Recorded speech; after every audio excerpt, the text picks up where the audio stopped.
All right, this lecture is going to be about schools and programs that we might be running because we have a lot, probably about 12 million children who have some kind of like family or kinship care while their parents are working.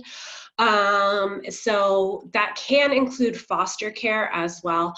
But this is kind of early childhood education program, so not like formal public schools, but a lot of children receive some kind of outside of their immediate family care.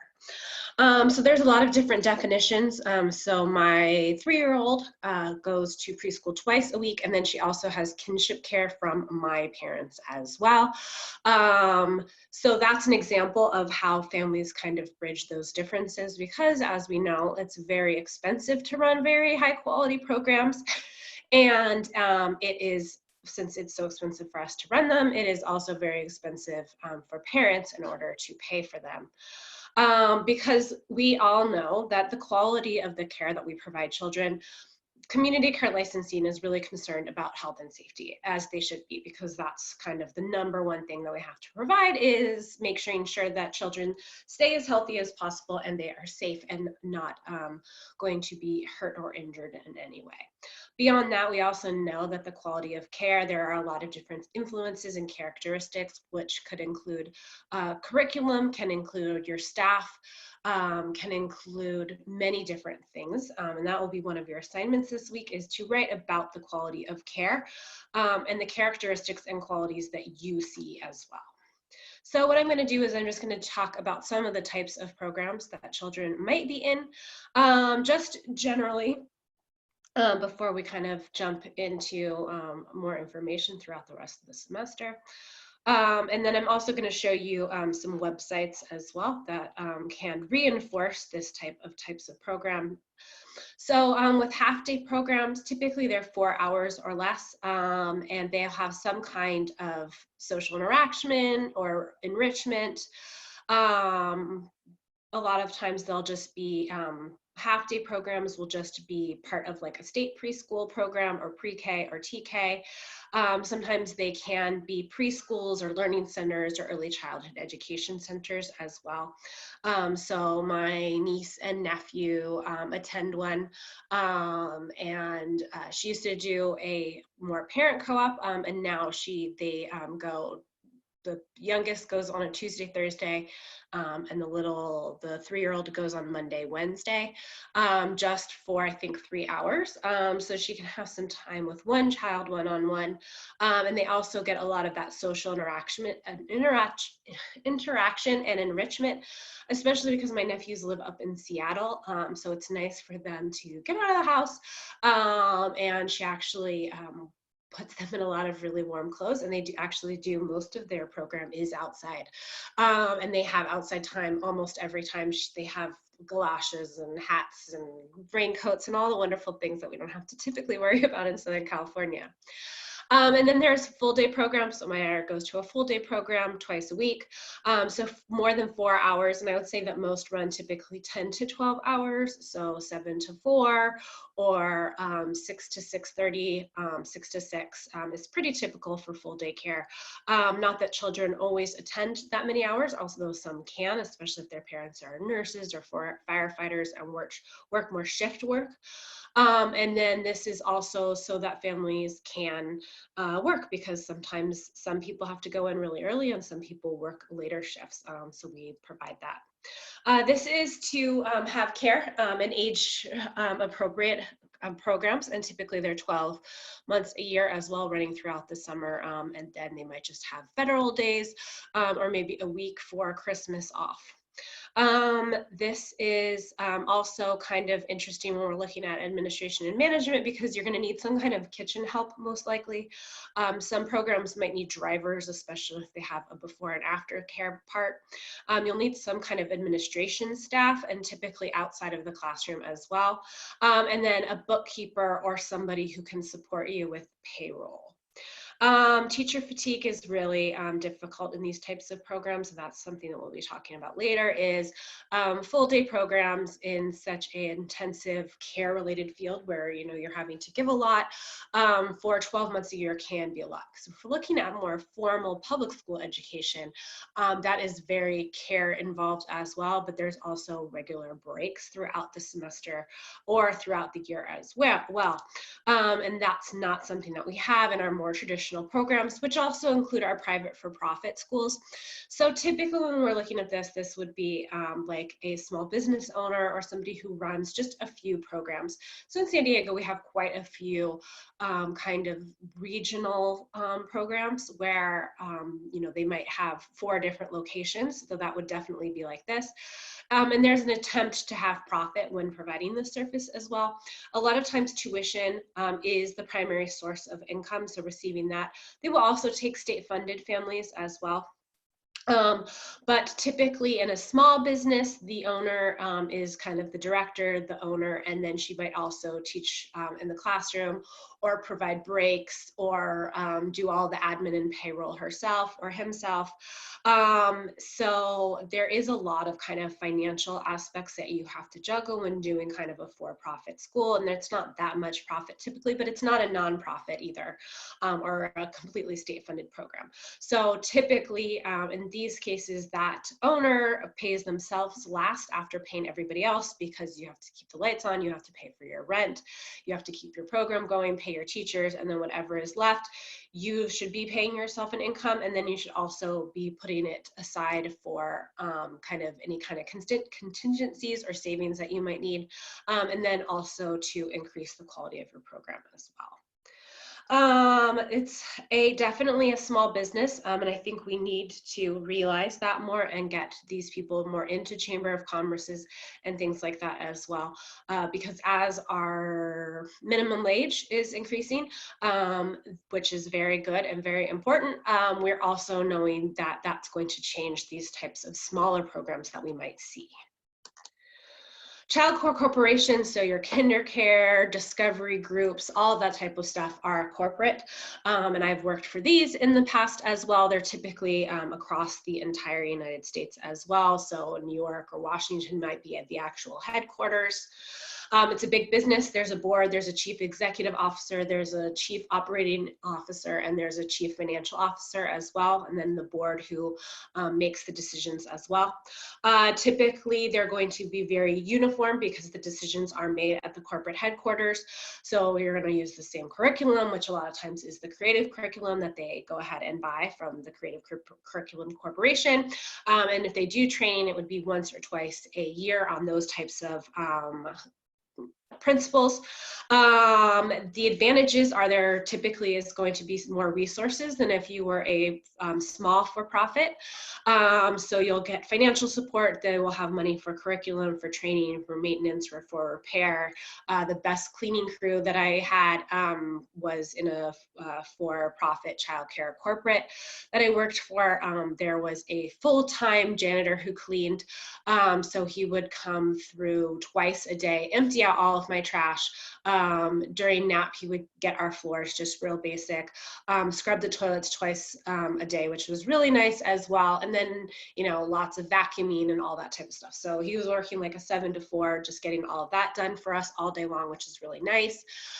He would help us with laundry because we did our laundry on site as well.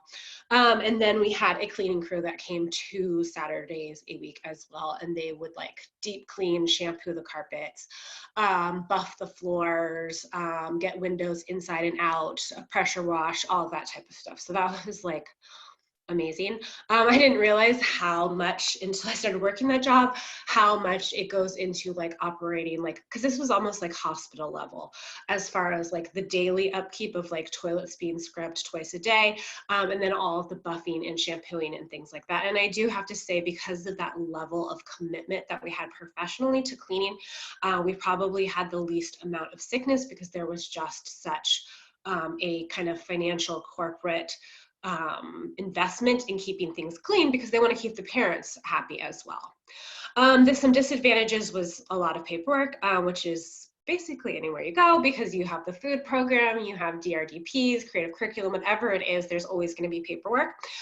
Profit is stressed though. So this is very expensive for parents. Sometimes it can be subsidized either by the parent's workplace or within our state or federal subsidy program, but profit is stressed. And that is a lot of times you are going to have very low pay, whatever they can get away with within that particular state. And then also raises are very small. I remember one year I got like a 4-cent raise and my co-teacher got a 6-cent raise per hour, which is really, really not a lot. It was like 50% what the just increase in living was for that year. So profit is stressed. And then some of them are franchises as well. So you own or co-own a franchise that you run, kind of like McDonald's. So it's very similar in that it looks the same curriculum, but you own or co-own it and manage it on yourself as well. Employer-sponsored programs, a lot of times larger employers like the Metropolitan Transportation Association, or maybe a county group will go into business with one of the corporates. So they will hire like a Discovery Isle or a KinderCare to provide employee-sponsored programs, and it has increased for like larger programs as well. So this is that kind of direct assistance so that you can kind of continue to work and work well while you have childcare either near you, on-site, or just sponsored as well. On-site childcare, which I worked for 1 year, is very accessible, which is really, really nice. Parents can come over to get their kid out for lunch. You can nurse and breastfeed little ones. So that is really nice for our families. And then it's also nice to have a resource or referral services. So this is for some counties. They really help you with like the YMCA referral process as well in order to make sure that you have a family child care. You just have that kind of care, especially for parents returning after the birth of a child. Child care for mildly ill children. This is from our book, and this is not true. Children have 6 to 9 illnesses per year. Children have like 12 to 15 illnesses per year. When they're really young, I mean, my twins' first year of child care outside of our house was when they were 3 years old. And yeah, basically they were sick more often than they were not, because it was their first time out of their home care, outside of babysitters, and now there was a bunch of kids. And now I would say probably 6 to 9 illnesses per year. Now that they're older, they are better at washing their hands, and they're in public school as well. I would say that it's gone down to that, but the first couple of years of childcare, I would say it's much more. Working parents miss 5 to 29 days per year due to those illnesses as well, depending on the general health of your child. So if they had a chronic health condition like asthma, it might be more. And then in California, we only get 24 hours of paid time off, or just kind of that protected time. It might not even be paid. No, it is paid time off. So, I mean, benefits are something that everybody has, but the only kind of protected by law is 24 hours per year. So if you're missing 5 days, that doesn't even cover that as well. So a business will lose millions, and some parents will and can lose their job for their children being sick. This benefit, this child care for mildly ill, we need it a lot more for those families who do have to continue to work, military families, single families, or just families with children who have some kind of chronic health care as well. This would be a fantastic, they're going to be very expensive, but if there were payment processes so that you could have your child in it and then pay it, part of it the day of, and then after that, that could be really, really, really helpful. So I'm going to click and I'm going to share with this part of the child care center. So this is coming from our community care licensing, so Title 22, Division 12, and this is all about child care centers for mildly ill children.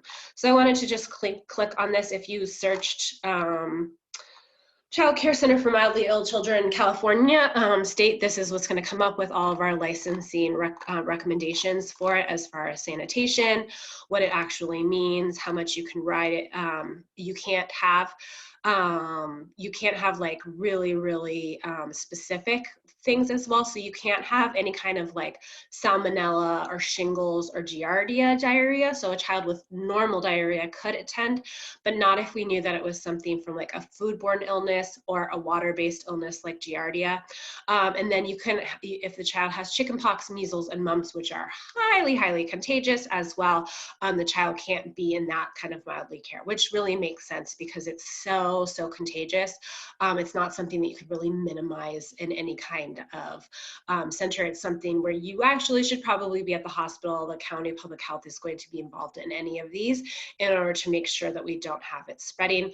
I would also say I'm going to have to check to see if this is the newest one that I could find, but it should also be whooping cough and things like that are very contagious as well. And the child shouldn't be, they should be at home, and there should be public health involved with those kind of symptoms as well.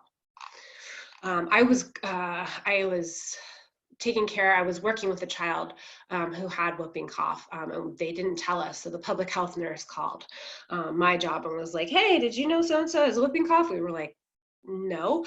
So we basically had to shut down, and we were just an early intervention for the state. So this child had special needs. So we would just come to the house once or twice a week.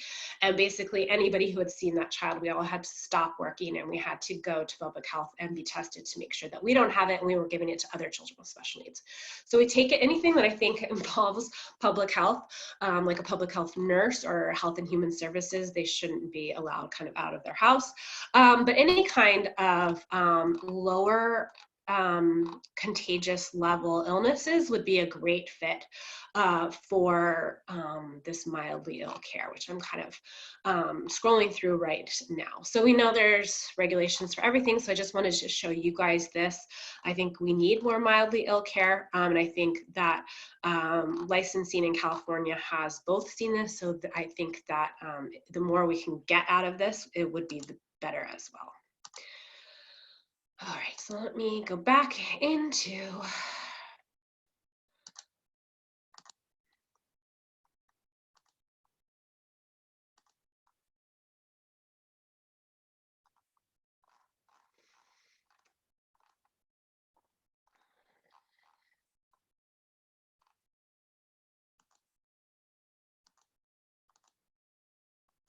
all right, so we did that one. Co-ops, nature schools, Mommy and Me. So cooperative, or we typically call it co-op, would be kind of like a parent run. So usually it's a half-day session run by a collective or a group owned by the parents.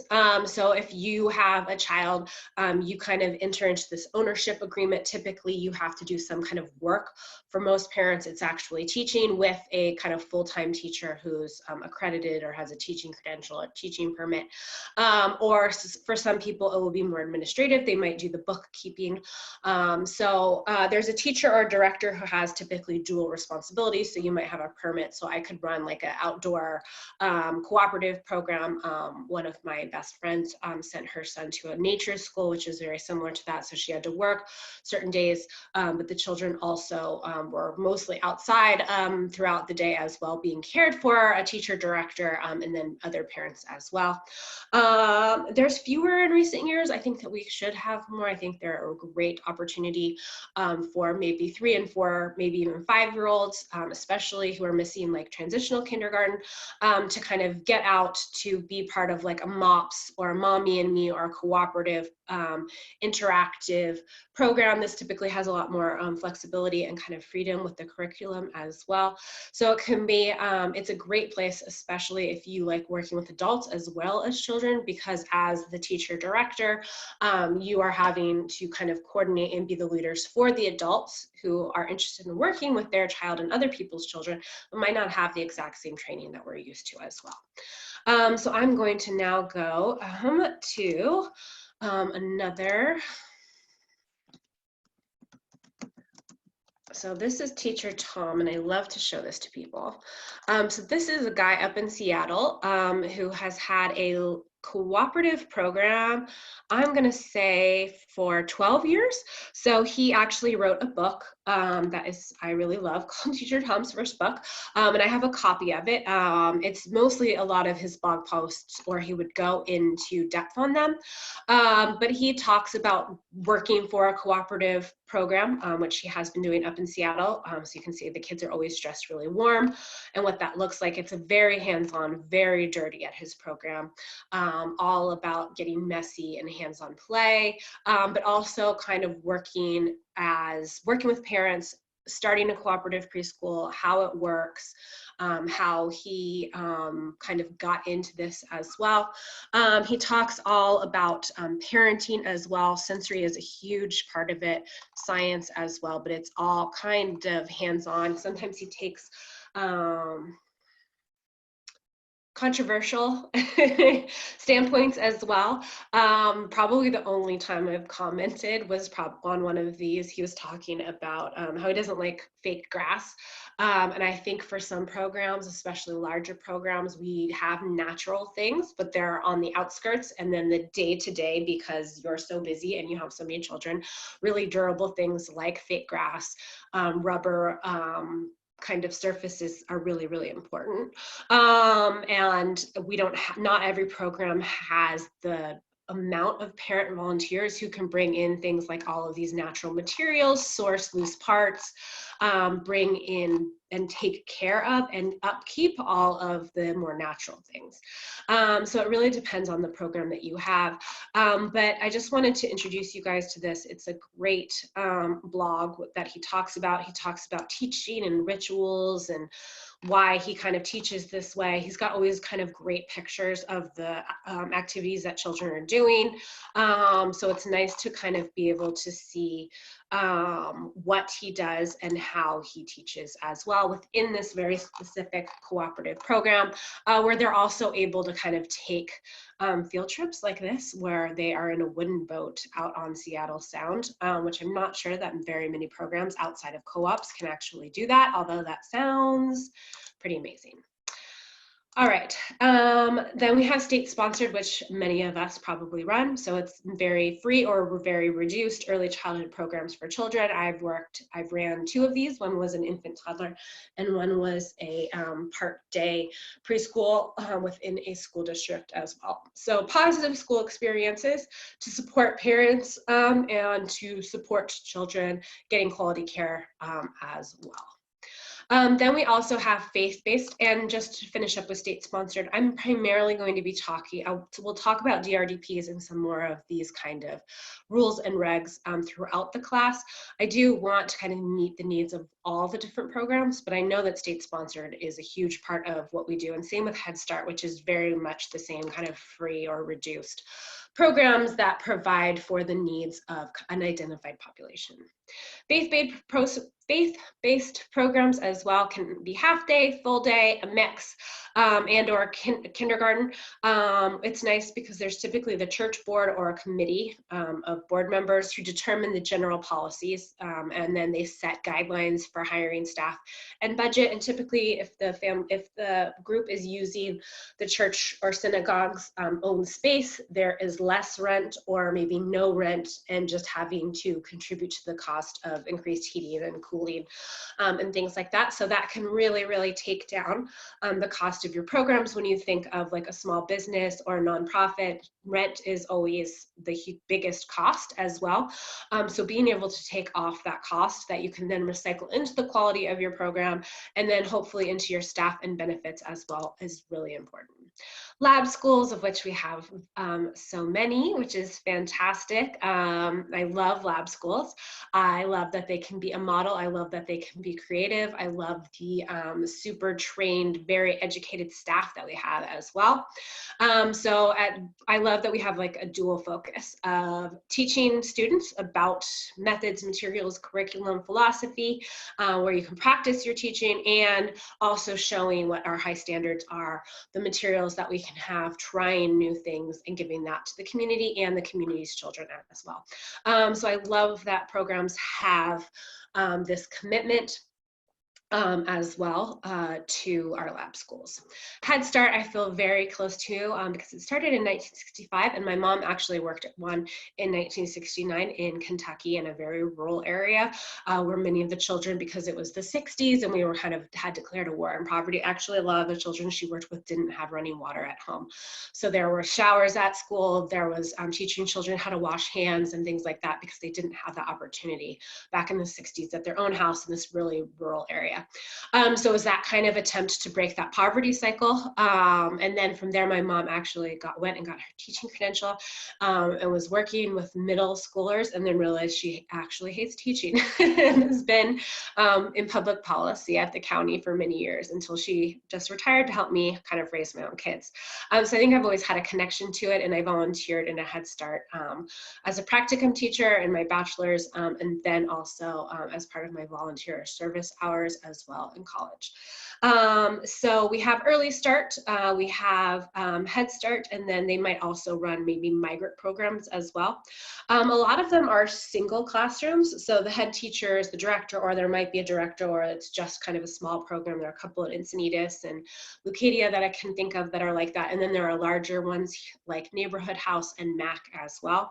There's typically very high standards for your Head Start teacher, and then there might be paraprofessionals, which are lesser trained, maybe parents that are learning and working as well. There's going to be probably a home visiting component. There'll be a health and social services, because there are a lot of requirements as well. It's typically the most benefited position as well, and there might also be time out of the classroom to do all of the requirements that other programs might not have. Our Head Start California program has great information for us. And just in general, I really like this. I think it's really easy to navigate this website. And there's a jobs part if you were looking to make that switch into Head Start, which once again, it has better benefits than a lot of places.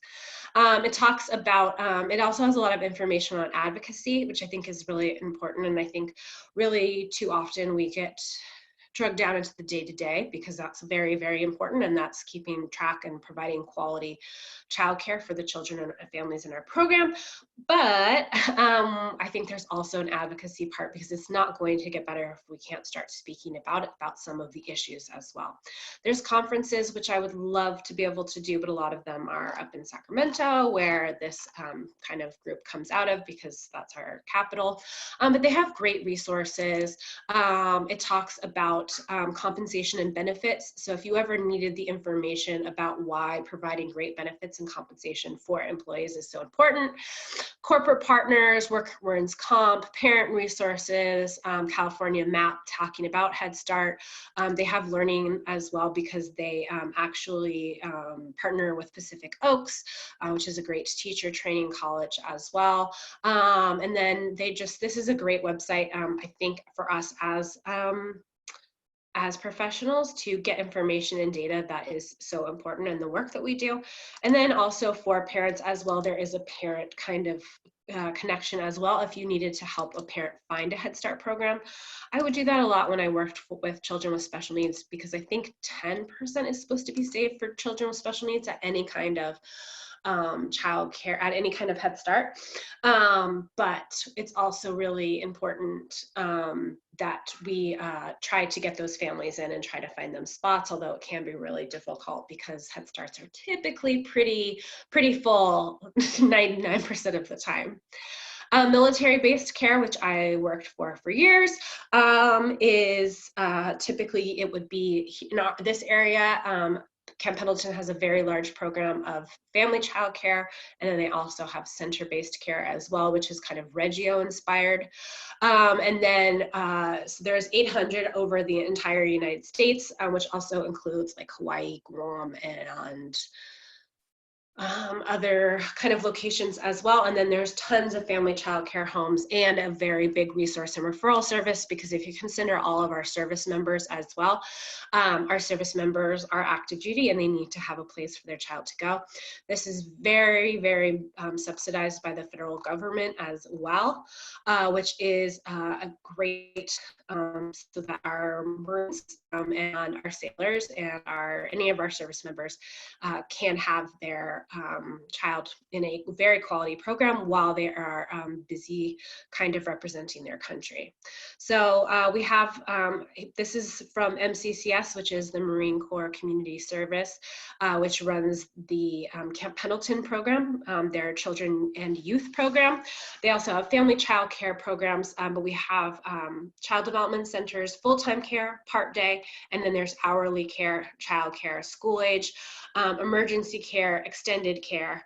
And then it also is, there's a youth programs as well, like a teen program where you could go after school and go, you know, play foosball and stuff like that. So this is, the military is known for really turning around their quality care.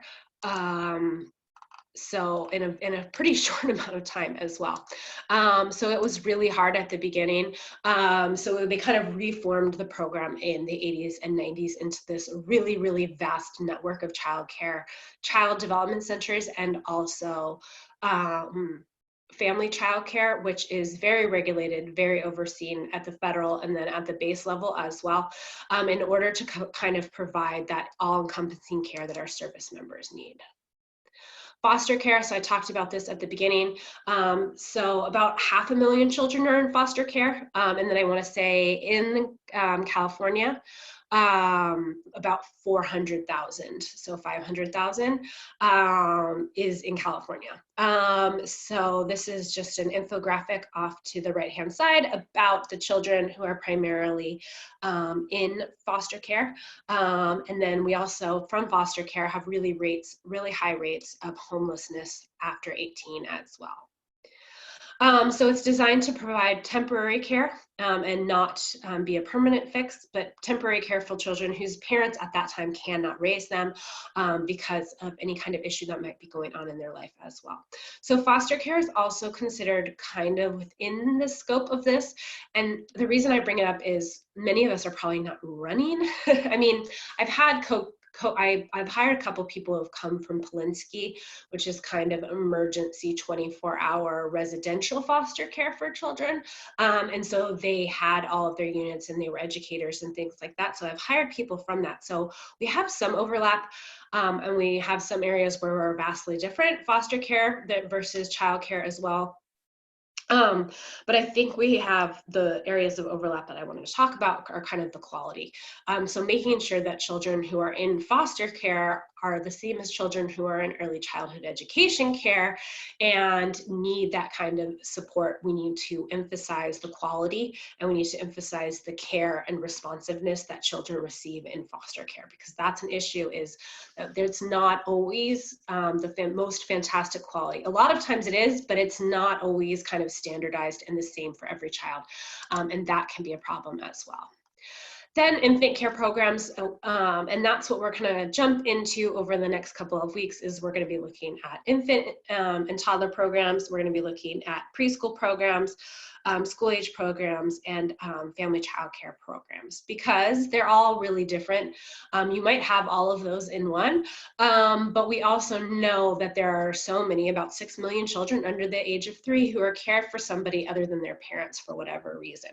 So we know that we are going to run an infant care classroom, very different than toddlers, preschool, school age, and above, because of the needs that each developmental age are going to have.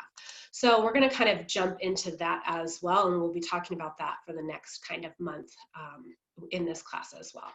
Then we also have a great migrant education or 24-hour programs as well.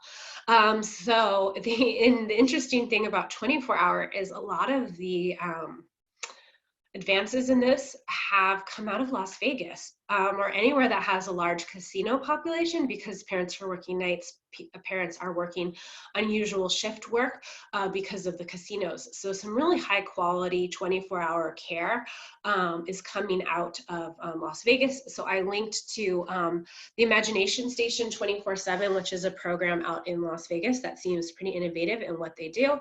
And then I'm also going to play this short video about migrant care from PBS.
So that was a migrant program for parents who work in the packing industry or are migrant as well as field workers. And then it also transitioned into a similar program in a similar part of kind of Fresno, Clovis, which is a state subsidized special education program as well, which is all over, sometimes through the school district and sometimes through the county as well. So those are some other choices or programs that we might have as well. That is it for my lecture for today. You're going to be doing your assignment as always. So I will see you guys online. Have a great week.